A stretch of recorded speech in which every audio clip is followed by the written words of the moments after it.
This is the story of the little soul in the sun. There once was a soul who knew itself to be the light. This was a new soul and so anxious for experience. I am the light, it said. I am the light. Yet all the knowing of it and all the saying of it could not substitute for the experience of it. And in the realm from which this soul emerged, there was nothing but the light.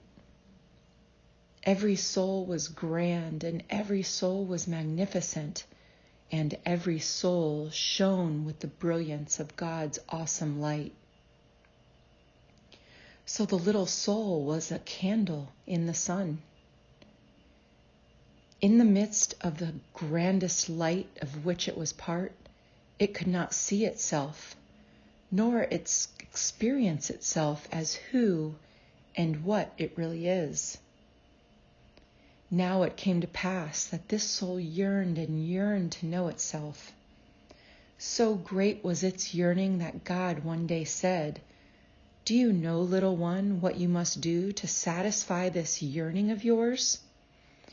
"Oh, what, God, what? I'll do anything," the little soul said.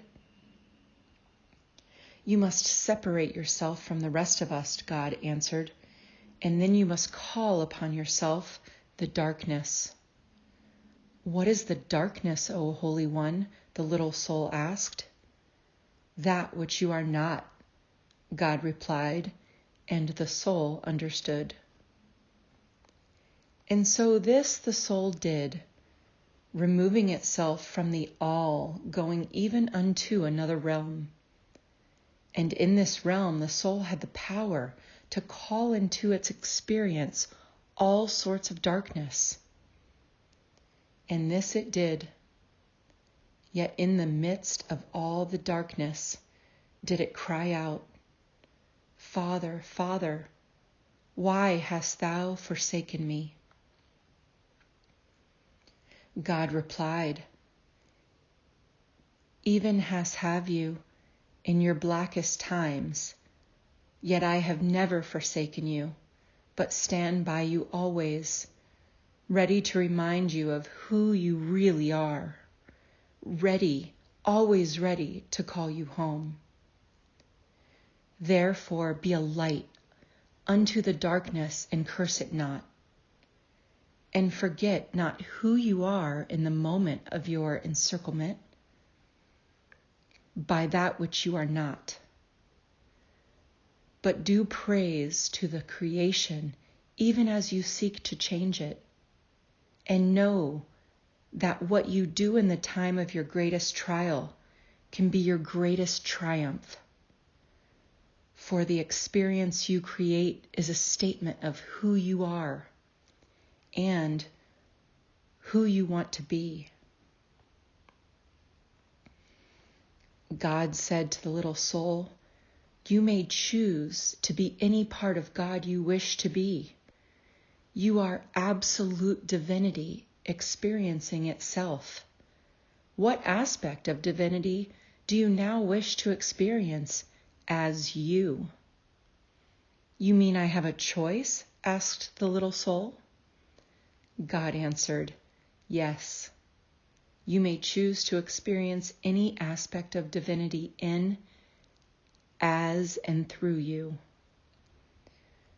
"Okay," said the little soul, "then I choose forgiveness.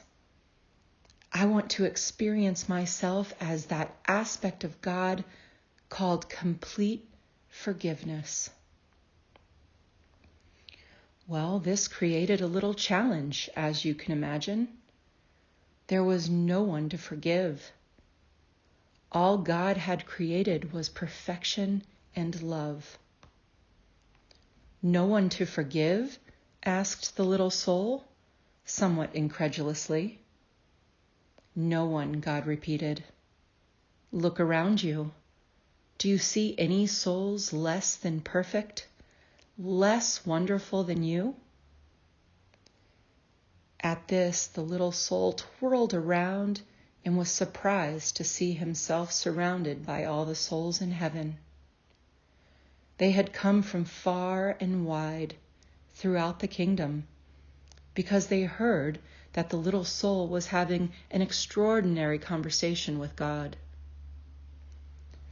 "I see none less perfect than I," the little soul exclaimed. "Who then shall I have to forgive?" Just then, another soul stepped forward from the crowd. "You may forgive me," said this friendly soul. "For what?" the little soul asked. "I will come into your next physical lifetime and do something for you to forgive," replied the friendly soul. "But what? What could you, a being of such perfect light, do to make me want to forgive you?" the little soul wanted to know. "Oh," smiled the friendly soul, "I'm sure we can think of something." "But why would you want to do this?" The little soul could not figure out why a being of such perfection would want to slow down its vibration so much that it could do something so bad. "Simple," the friendly soul explained. "I would do it because I love you. You want to experience yourself as forgiving, don't you? Besides, you've done the same for me." "I have?" asked the little soul. "Of course. Don't you remember? We've been all of it, you and I. We've been the up and the down of it, the left and the right of it.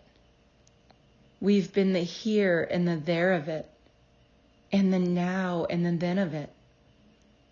We've been the big and the small of it, the male and the female of it, and the good and the bad of it.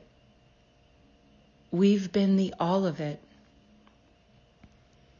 And we've done it by agreement, so that each of us might experience ourselves as the grandest part of God. For we have understood that in the absence of that which you are not, that which you are is not. In the absence of cold, you cannot be warm. In the absence of sad, you cannot be happy. Without a thing called evil, the experience you call good cannot exist. If you choose to be a thing, something or someone opposite to that has to show up somewhere in your universe to make that possible. The friendly soul then explained that those people are God's special angels, and these conditions God's gifts. "I ask only one thing in return," the friendly soul declared. "Anything, anything," the little soul cried. He was excited now to know that he could experience every divine aspect of God. He understood now the plan. "In the moment that I strike you and smite you," said the friendly soul, "in the moment that I do the worst to you that you could ever imagine, in that self-same moment, remember who I really am." "Oh, I won't forget," promised the little soul. "I will see you in the perfection with which I hold you now, and I will remember who you are, always." This story was published as part of the book Conversations with God, and I hope this helps on your journey to forgiveness. Thank you.